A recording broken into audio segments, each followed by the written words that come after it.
champions of the season at the end of it, but going into this period, there are always a lot of questions asked about players play in the playoffs. We see those questions get answered, providing us with some important lessons to learn from what goes down on the big stage. This brings us to today's video, where we will be going through the 5 biggest lessons that we learned from the playoffs this year based on how things went down in each series. Before we start, though, I want to thank Prize Picks for sponsoring this video. Prize Picks is the perfect service for all of us basketball fans here because when you're involved, it makes watching games every night so much more fun to engage in. Basically, it's an app that provides you with stats on all kinds of individual players, such as points, rebounds, and assists, and you simply have to choose whether you believe the players will record more or less than the set amount provided. Make your selections, wager however much you want to, Hmm. you can win up to 100 times your original entry. Plus, they have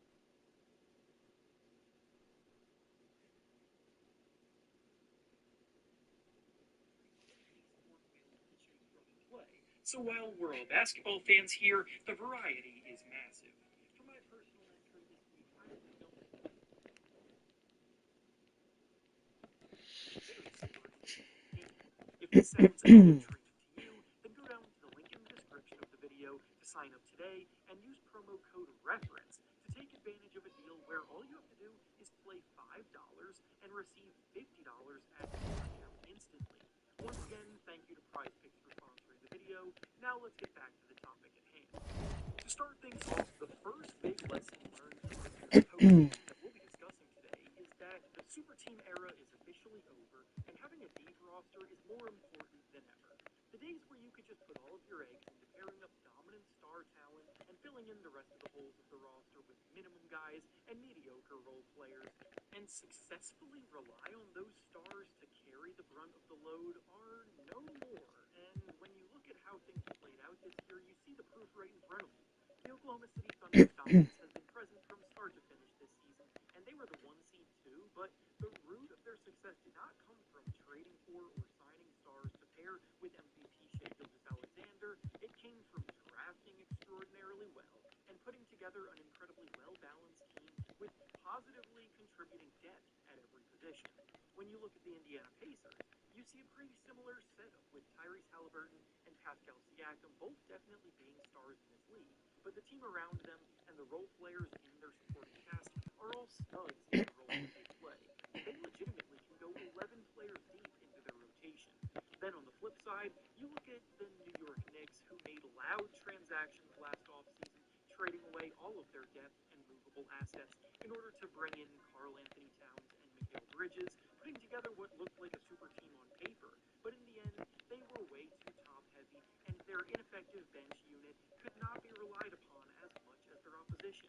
The same can be said about the Lakers, who traded for Luka Doncic to pair with LeBron James and Austin Reeves, but the team's lack of two-way talent alongside those stars and their glaring hole at the center position held them back and saw them get bounced in the first round. Thanks to the new collective bargaining agreement, team building is back to being something that needs a balanced approach, and lazily gathering star players and hoping they can figure the rest out just isn't a winning strategy when there's no money left over for anyone else. You have to draft well, you have to spend your money wisely in free agency, and you need talent across the board.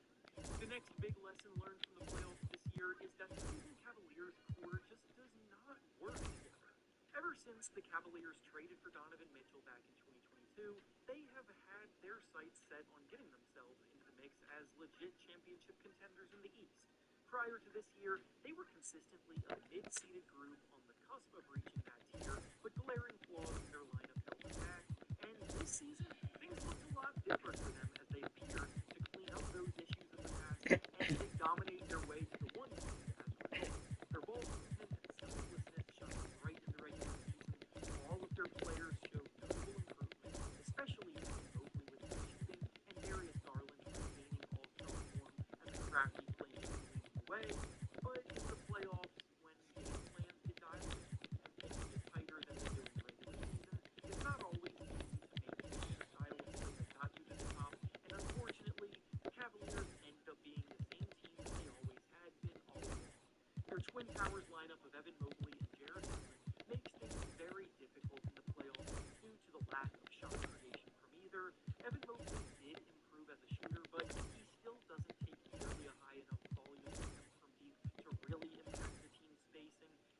Garland suffering an unfortunate injury, resulting in him playing pretty terribly against the Pacers in the second round, doesn't help either.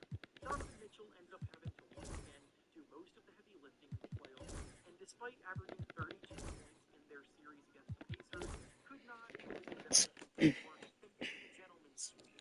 And that kind of an outcome pretty much solidifies that this core is only built for regular season success. Exploring the idea of trading Jared Allen definitely seems like a likely outcome for them this summer in order to move Mobley to full-time center, making for a much more traditionally balanced lineup.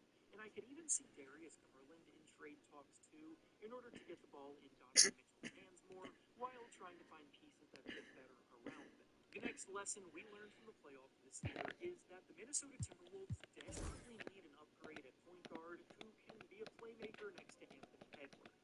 I mean this as no disrespect to Mike Conley whatsoever, because he has had an incredibly long and successful NBA career and was an outstanding point guard for the team. But unfortunately, the truth is that those days are long gone, and the Timberwolves did not have any other reasonable options at the position to take pressure off of Anthony Edwards' shoulders in the playmaking department. In the conference finals series against the Thunder, Anthony Edwards led the team in assists, averaging 4.6 per game, which really isn't that many, and Mike Conley averaged just 4 points and 2 assists per game, ending up a complete non-factor. The Wolves have a really strong core with two-way role players that defend hard and make threes. They have a dominant defensive center in Rudy Gobert and a star scorer in Anthony Edwards, who gets better every year and is a superstar in the making. But having a player who can set those guys up and make their lives easier needs to be at the top of this team's wish list. This line of reasoning is probably why they traded up to draft Rob Dillingham in the lottery of last year's draft, but Dillingham is still way too inexperienced to be trusted in a big role, and his size limitations, making him a liability on the defensive end, outweigh his creativity at the moment. He could contribute to a more long-term solution in this regard, but in the short term, they need an upgrade over Conley. The next lesson. Dumb City Dynasty, the street ball game officially licensed by the NBA. You can choose from a ton of NBA superstars like Curry and Durant, and dive into awesome game modes like Learned from the playoffs this year is that the Houston Rockets need an actual number one option to be taken seriously. The Rockets are another team that have played their cards brilliantly throughout their rebuild, made signings that fit the identity the team was trying to form, and established a tough-nosed culture that culminated into their first playoff appearance since the James Harden era this year as the 2 seed in a stacked Western Conference. The Rockets check a lot of boxes needed for contention too, as a top 5 defense with a strong starting lineup and a deep bench made up of a mix of promising young talent and established veterans with the experience needed to guide the younger guys. They're versatile, they're long, and there are a lot of explosive athletes throughout this lineup, with players like Amen Thompson, Tari Eason, Jabari Smith Jr., and Dylan Brooks all being top-tier defenders. But the thing they are missing in order to really be able to hang with the best of the best when it matters is a star-caliber number 1 scoring option that can be trusted to put the ball in the basket at a high level and create offense for himself when the going gets tough. This year, Jalen Green was the team's leading scorer, and Alperen Şengün was close behind him, with Green averaging 21 points per game and Şengün averaging 19. Jalen Green, however, is just not nearly reliable enough to be the leading scorer for a team trying to win any meaningful basketball games. The story of his career has always been that there are brief flashes of greatness with some massive scoring outings, followed by terrible inefficiency, questionable decision-making, and poor shot quality, and his playoff showing against the Warriors featured exactly that, with one huge 38-point game and 6 terrible scoring outings that held the team back.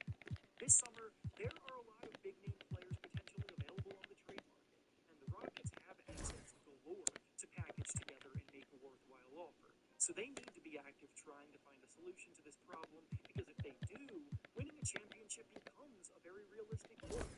And finally, the last big lesson learned from the playoffs that we'll be discussing today is that injuries will completely change the outlook of next season. The playoffs are always a fierce, hard-fought battle, but this year, that battle came with a few unfortunate casualties that will change the entire outlook of next season as a result. The first big one came by way of Damian Lillard tearing his Achilles in the first round against the Pacers, and as a result of it, the entire Milwaukee Bucks team may be about to implode. With no running mate, Giannis Antetokounmpo seems destined to request a trade, and his departure from the Bucks changes the outlook of the Eastern Conference dramatically. Mm, Speaking of the mm, mm, Eastern mm, Conference outlook, Jason mm. Tatum also very sadly tore his Achilles against the Knicks, and his absence for most of, if not all, of next season takes the Celtics out of realistic title contention in the East as well. So the weaker of the two conferences will be even more up for grabs than ever before. This opens up a bounce-back opportunity for the teams like the Knicks, who will have a new head coach leading the way next season, the Cavaliers, who may look to take a big swing to shake things up after yet another disappointing early exit, and even the 76ers, who, while we're on this topic of injuries, That were hurts. marred all season long by their top players getting hurt, but at full strength, they could be in the mix. Similar ideas are also happening in the Western Conference, with the Mavericks still a team to watch after Kyrie Irving tore his Achilles during the season, and you never know what may happen under the leadership of Nico Harrison. Health has always been one of the biggest factors into success, and next season things will play out a lot different because of the unfortunate amount of injuries that were suffered by big hitters in the playoffs. And with that being said, that's all I have for you today. Make sure to like the video, subscribe to the channel, and comment down below what the biggest lesson you learned from the playoffs was. Thanks for watching, and I'll see you all next time. If you're living with severe alopecia areata, it's time to grow out loud with FDA-approved Litfulo. In just under 6 months, some people taking Litfulo saw significant hair regrowth that covered 80% or more of their scalp. Some even saw this amount of regrowth in just over 4 months. Litfulo is the first and only once-daily prescription pill for both adults and adolescents 12 years and older. Litfulo can make it harder to fight infections, some serious like tuberculosis, and increase the chance of cancers, including lymphoma, lung, and skin. People 50 plus with risk for heart disease have a greater chance of heart attack, stroke, or death. Blood clots or allergic reactions can happen. Stop taking if allergic to Litfulo. Tell your doctor if you've had any of these problems before starting treatment. Ready to grow out loud? Ask your dermatologist.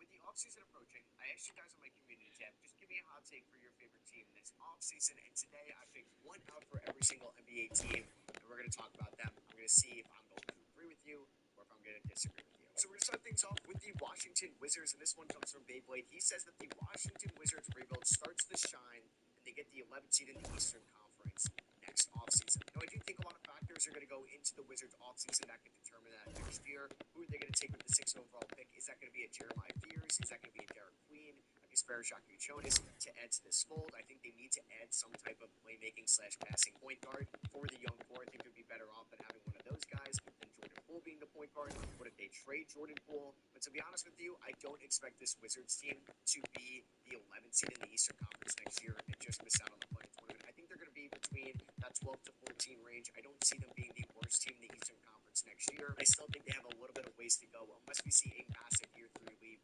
from Bilal Coulibaly or year 2 lead from Alex Sarr. I expect those guys to get better, and I think this is a little bit too optimistic. I'm sorry to bring you down here if you're a Wizards fan, because I don't expect the Washington Wizards to be a fire by any means this offseason. They missed out on one of the blue chip prospects in this year's draft with the lottery. This one's going to come from Joey, and he says that the Warriors finally get an actual center. And yeah, I'm going to buy this hot take. I don't really think it's a hot one, because I expect them to add some type of thing in this offseason. They were in talks to get Nikola Vucevic at the deadline. I think they can revisit those. I think they can call up the Utah Jazz, see what Walker Kessler's price is going to be, or the Charlotte Hornets with Mark Williams. I don't expect to see Jonathan Kuminga on this roster next year, and I think that is going to be a major trade piece for the Golden State Warriors this offseason. They can look to flip Jonathan Kuminga for some type of center, either being a veteran or a rim runner or somebody that can just space the floor. I think getting Nikola Vucevic would be great for this team. He could be a good mentor for Quinn and Post, who is a nice floor spacing big next year, and I think just Nikola Vucevic is like an upgraded version of Quinn and Post right now. But yeah, I do expect Golden State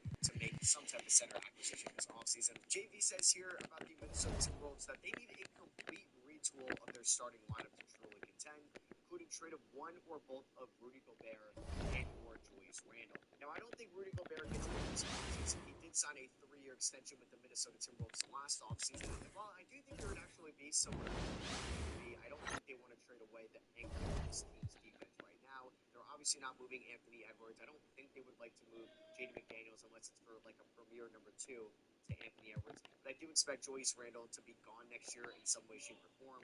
Maybe it's an opt-in and trade. Maybe he just opts out and leaves. And I do expect them to also move guys like Nickeil Alexander-Walker, maybe in a sign and trade. I think Nas Reed is going to be back, but Dante DiVincenzo could definitely be traded.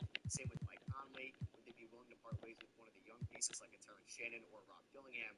I wouldn't be surprised if Minnesota becomes somewhat of a Kevin Durant team in those sweepstakes this offseason. They would have the matching salary and the veteran talent to get it done. And I do expect Julius Randle to be on a different team next year. Next one about the Thunder is from City. He says that the Thunder are going to do nothing in the offseason besides Durant. And I think it is going to be a very team offseason for the Oklahoma City Thunder. They are in the NBA Finals. They're going to be the favorites to win the NBA Finals, and everybody is under contract for next year's season. Yes, some guys will need new contracts like Chet, J-Dub, and Shea, but I don't expect them to make a massive change up this offseason. They're keeping Dort, they're keeping Caruso.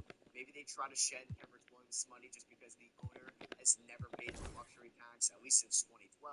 So I don't know if they're willing to go deep into the tax, or at least into the tax for the 2026 season. They may have to make a move on the margins this offseason. Maybe that also comes at the expense of not drafting somebody at 15 or at 24 as well. Maybe they try to consolidate those first-round picks, trade 15 and 24 for a future first-round pick that may have more appeal down the line. But yeah, it's not like I expect a massive change this offseason for the Thunder. Maybe they lost to Memphis in round 1. Merck says here for the Phoenix Suns that they flat-out stretch Bradley Beal's contract, that waive him once they realize they're not going to be able to trade him this offseason. Man, would this be a rock-bottom scenario for Phoenix. I don't think they end up doing this. I know that it's been floated around in rumors before about them potentially waiving Bradley Beal, but he's owed $53 million in 2026 and $57 million in 2027, especially if you trade KD this offseason and you don't get back your first-round pick in 2026. I think Bradley Beal could be the number 2 scorer on this team at an efficient level. We've seen him do that in the past, and I just think he's a better number 2 scorer in this league than a better number 3,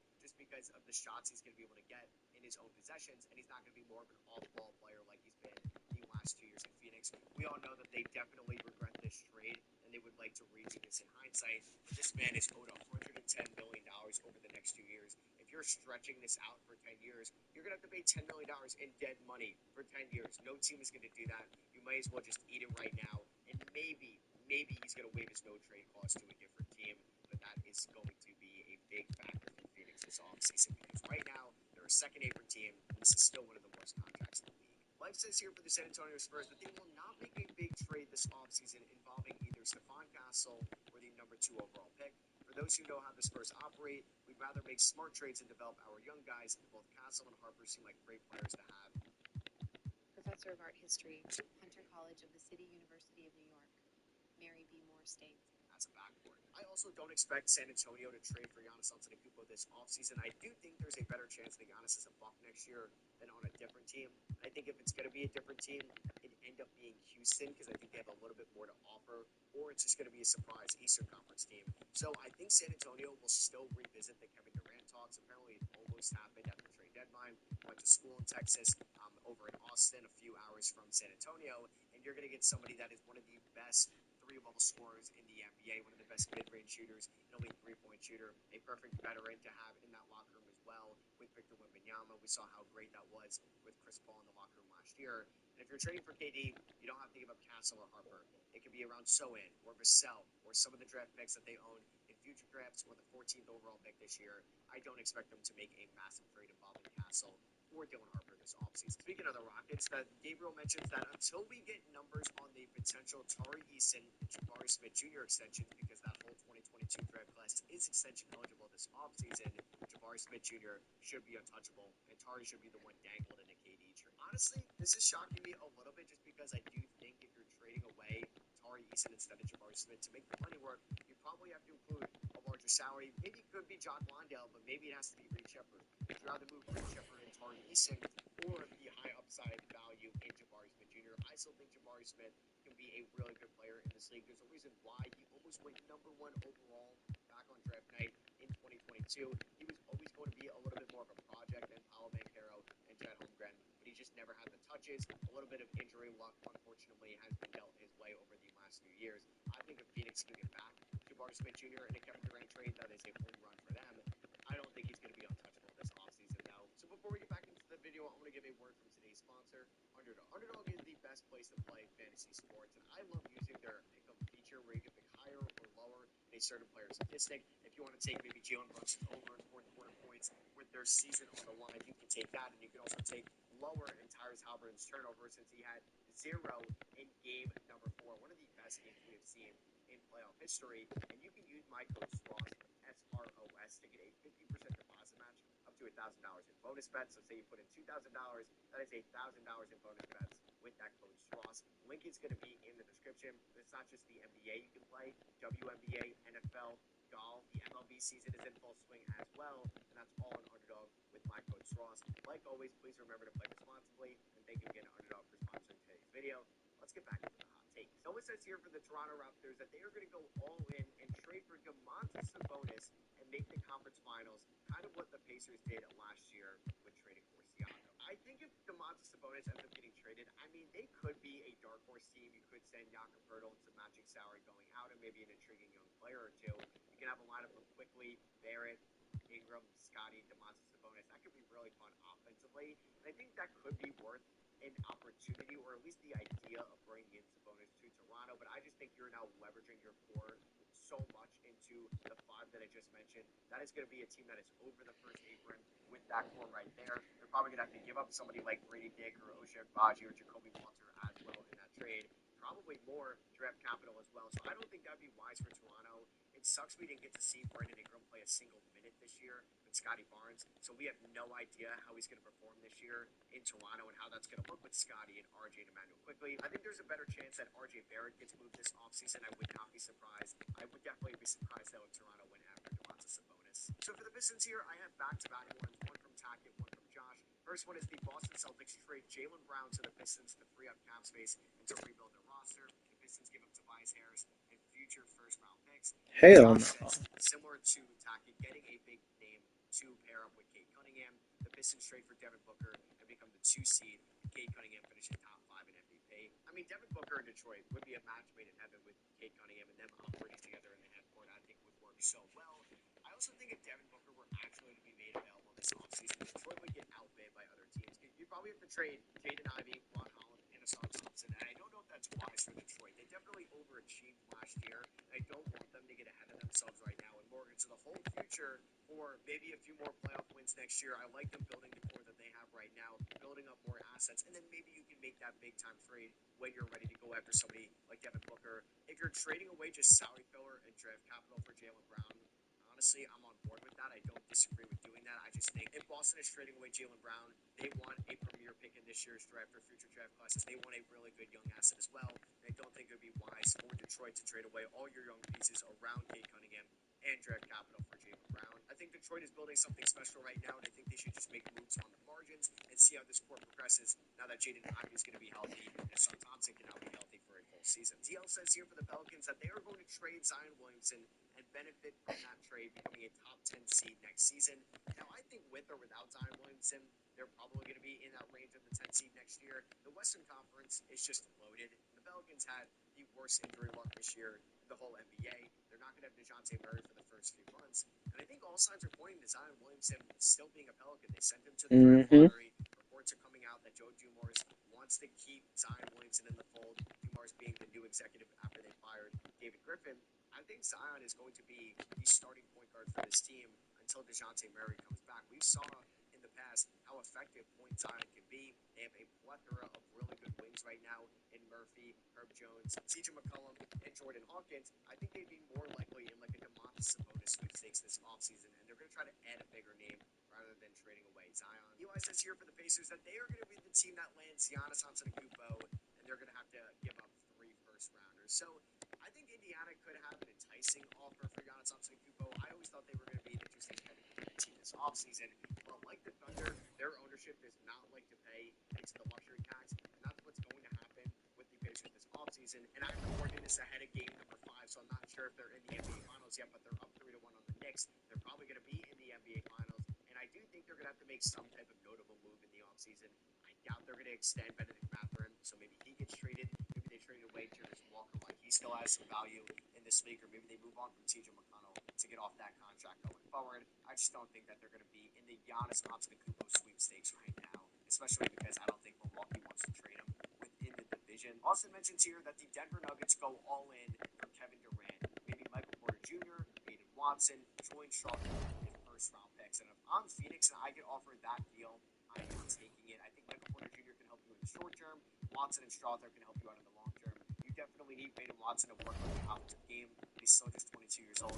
I still think there's a ton of potential in Julian Strawther. If you're getting first-round picks, which Denver can't trade any first-round picks in the next few years, so now I'm getting a 2030, 2031 swap from Denver. That entices me as well. I also just love the idea of Kevin Durant playing off of Nikola Jokic in Denver. You're going from Michael Porter Jr. to Kevin Durant. That is just one of the more insane upgrades. Now Jamal Murray is your third shot creator. Yeah, that could make Denver a title team in 2026. The King here says about the Brooklyn Nets that Nick Claxton gets traded to a contender for an unexpected guy who will be a top 2 on the team next year. Either Michael Porter Jr., Jonathan Kuminga, Jaime Jaquez, Cole Anthony, RJ Barrett, or Devin Vassell. Now, if we went through each one of those guys, I don't think Nick Claxton is going to be traded to the Denver Nuggets unless this is some type of 3-team trade, so I doubt that Michael Porter Jr. is going to be a net next year. I think Jonathan Kuminga is definitely a realistic player that could be a Brooklyn net next year, and we'll pay him maybe a 3-year deal in the offseason. I don't think Jaime Jaquez is going to be traded for Nick Claxton. Miami doesn't need a big man. Orlando could be in the market for Nick Claxton to look for an upgraded rim-running big man at the 5 spot. Maybe Toronto as well with RJ Barrett, and RJ Barrett could definitely get his numbers up into the mid-20s in scoring if he was going to be the number 1 in Brooklyn. I think it's more likely that Claxton gets traded to a team like the Lakers. They're going to get guys Ain't that convenient? for the Dallas Mavericks, this person mentioned that the Mavericks are going to add Cam Thomas in free agency and finish top 6 in the West despite the injuries. I don't know if Dallas is a team that needs to add somebody like Cam Thomas. They definitely need another shot creator. And Kyrie Irving is going to be out for the first half of the season, but I think they can get somebody better in the short term than have to pay what Cam Thomas is going to go for this offseason. This would also have to be a sign and trade as well, since Dallas does not have the cap space to absorb Cam Thomas, so they would have to send Brooklyn either first-round picks or maybe somebody like a Jaden Hardy or a Max Christie, and I don't think that's going to be worth it for Dallas right now. I'm just excited to see Cooper Flag as like a number 2 scoring option next to Anthony Davis to start off the season. For the Orlando Magic, this person mentions if Orlando trades for Trae Young this offseason, they will make it to the NBA Finals next year. Now, if you could trade for Trae Young and not have to give up Jalen Suggs, and we could have some type of Trae Young, Jalen Suggs, Franz Wagner, Paolo Banchero, and whoever at the 5, either being Wendell Carter, Mo Wagner, Goga Bitadze, that is a team that could definitely be playing in the Eastern Conference Finals next season. The Indiana Pacers, the New York Knicks are in the Eastern Conference Finals this year when everybody thought it was going to be the Cavs and the Boston Celtics. I do think it would be very tough, though. You would have to probably trade away Wendell Carter Jr., Jonathan Isaac. Bro, the level just started and we're already getting overrun. I gotta take these guys out and build this crossbow tower as fast as possible. I don't even think I have it. Cole Anthony, a bunch of first-round picks, Anthony Clark to get this done. I'm not sure if Atlanta also wants to trade away Trae Young within the division, but it wouldn't be shocked if Orlando was linked to all those point guards like Trae Young, John Morant, and LaMelo Ball this offseason. They're not going to make any moves this offseason because Giannis is going to pick them when he's going to be a free agent after LeBron retires. Now, there's still a little bit until Giannis is going to be a free agent. He's not going to be a free agent until the 2027 offseason, so at least 2 more years he's going to be playing under his current contract. Maybe the Lakers could be targeting that for sure. Maybe they're not going to sign anybody with a long-term deal this offseason or trade for anybody that is going to dip into the 2028 season and onwards. But honestly, I think you're putting way too many eggs in this basket. If you're trying to win with LeBron right now, you have to make moves this offseason. You have to get some type of rim protecting big man, either being a Walker Kessler or Nick Claxton, somebody we've mentioned multiple times in this video. I don't think the Lakers stand pat. I think they would get a lot of criticism if they do, and Rob Pelinka isn't going to just stand by that. So now we have a double one here for the New York Knicks. Unknown says that the Knicks are going to fire Tibbs and go to the finals next year. Walrus says that the Knicks trade one of their big 5 for role players and maybe draft capital to help fix one of their biggest weaknesses, which is their lack of depth. Now, I think these can go hand in hand. I just wonder what the Knicks would actually do this offseason if they were going to make a big trade, because you're not moving Brunson. You just traded for Bridges last offseason. You just extended Anunoby. Does anybody want to realistically pay that price tag for Karl-Anthony Towns in that contract going forward? What is Josh Hart's value on a team not named the New York Knicks? So I just don't know what direction they're going to go in. I think if they do end up losing to the Pacers in 5 or 6 or even 7, Tom Thibodeau could be on the way out. I think they need somebody with a different offensive philosophy, somebody that can trust your bench throughout the regular season. It's okay not to play your starters 38 minutes a night on a random game against Chicago in February when you can give Landry Shamet and DeLon Wright some minutes. So now they have somewhat of a workload, or maybe a high leverage workload, where now they feel comfortable in the playoffs. You're seeing how much depth has brought OKC and Indiana and even Minnesota a little bit this year, and that's something the Knicks don't have. There's been some sparks because of the bench at times, but you really can't put that much faith into them when they barely played throughout the regular season. So I think it's more likely that Tibbs gets fired. They try to improve on the margins with this bench unit rather than making a massive trade this offseason. But I also didn't think they were trading for Karl-Anthony Towns last offseason. They did that last week in September.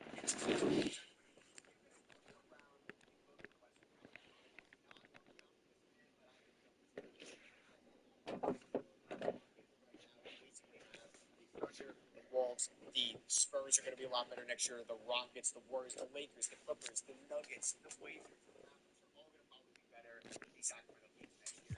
I think they could do somewhat of a retool. I don't think you need to tear everything down, trade Sabonis, trade Levine, because I don't think you're going to get great value for those guys because of their contracts. I think they could try to maybe make a lot of room for DeMar DeRozan. You try to improve the bench and some big men that get a true point guard. And this team could maybe end up as a play tournament team next year, as a 7 or 8 seed, and maybe you make the playoffs. Now you at least have another playoff to show for it with this new look for the post-De'Aaron Fox era. This person says about the Jazz that they should not make any big moves this offseason. Team chemistry is becoming more and more important, and you see it with the Pacers and the T-Wolves, who made it to the conference finals because of the connection of their team production. If the Jazz continue to make big moves and shake up their locker room, they'll be stuck in a tank for a second. And this person isn't from continuity. He's an underrated factor in terms of team building in the NBA. And sometimes it's not wanting to trade guys just to trade them. But for me, honestly, if they get a good offer for Lauri Markkanen this offseason, I would think about trading him. Just because he's 28 years old right now, the contract is fully kicking in, and if a team is desperate enough to add somebody that can shoot high 30s from 3 and high 40s from the field and is a good ball handler or somebody that's 7 feet tall, I would lean to the youth movement even more. I don't have to trade away guys like Walker Kessler. I'm going to continue to build around him at the 5 spot. I would extend Walker Kessler this offseason. I just think anybody that doesn't fit this timeline, that isn't going to be a main contributor when you're out of this rebuild, you should trade them away. So yeah, I would move Markkanen, I would move Collins, I would move Sexton, and I would move Clarkson. I know you don't want to be bad for another year, but I think it's going to be worth it in the long run. Who presents here for the Charlotte Hornets that they don't trade away LaMelo Ball? It seems to be a hot take with the majority of the people talking about him being traded soon. They're going to ship Mark Williams off to LA like planned, trade Bridges and Nick Smith on draft night for a pick like the Pels at 7. Unrealistic, but a hot take.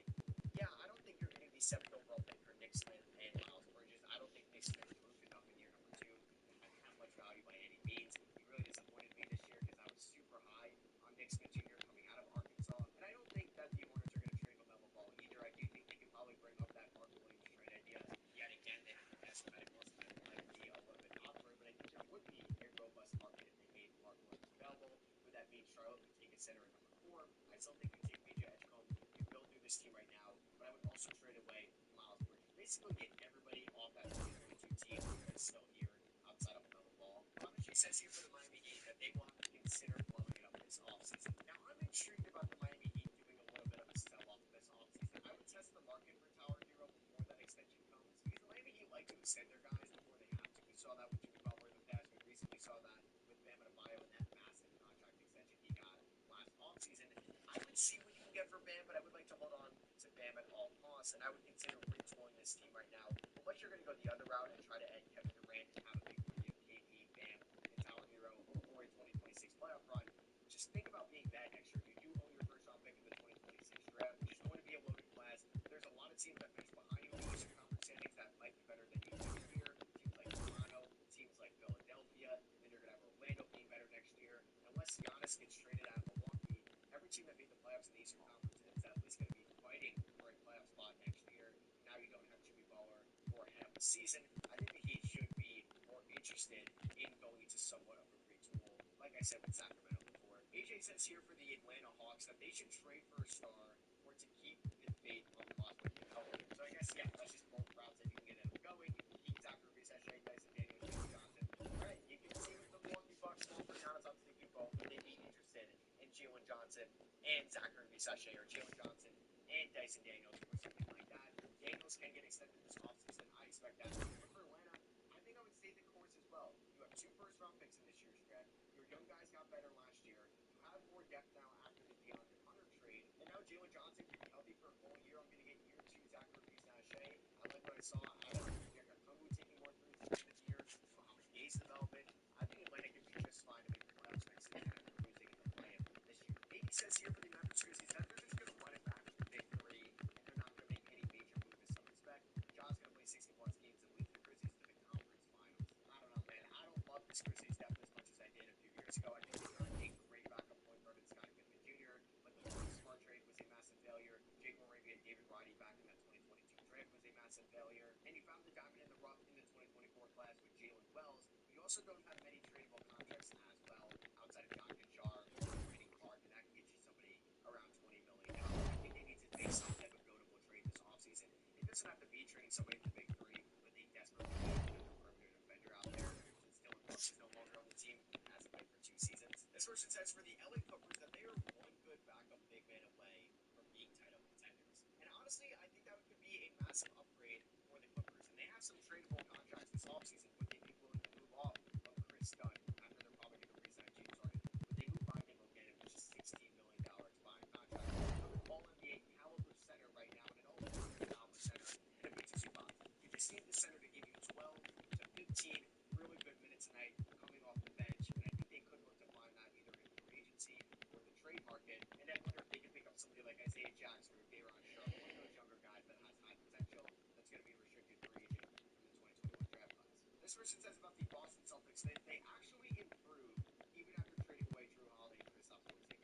And you know what's kind of crazy? Like if you trade away Drew Holiday for PJ Washington and Daniel Gafford, which has been a rumored trade, you make it better right there as it is around Jaylen Brown. And you can trade away Kristaps Porzingis for just any serviceable piece next year, or maybe a draft pick. I think there's a chance the Celtics could make the playoffs without Jason Tatum next year, given the depth they already will have, because you have Jaylen Brown, who will see if he can be an All-NBA guy as a number 1 option. You have Derek White, who's an elite role player and an elite starter at this point. Peyton Pritchard just won 6th Man of the Year.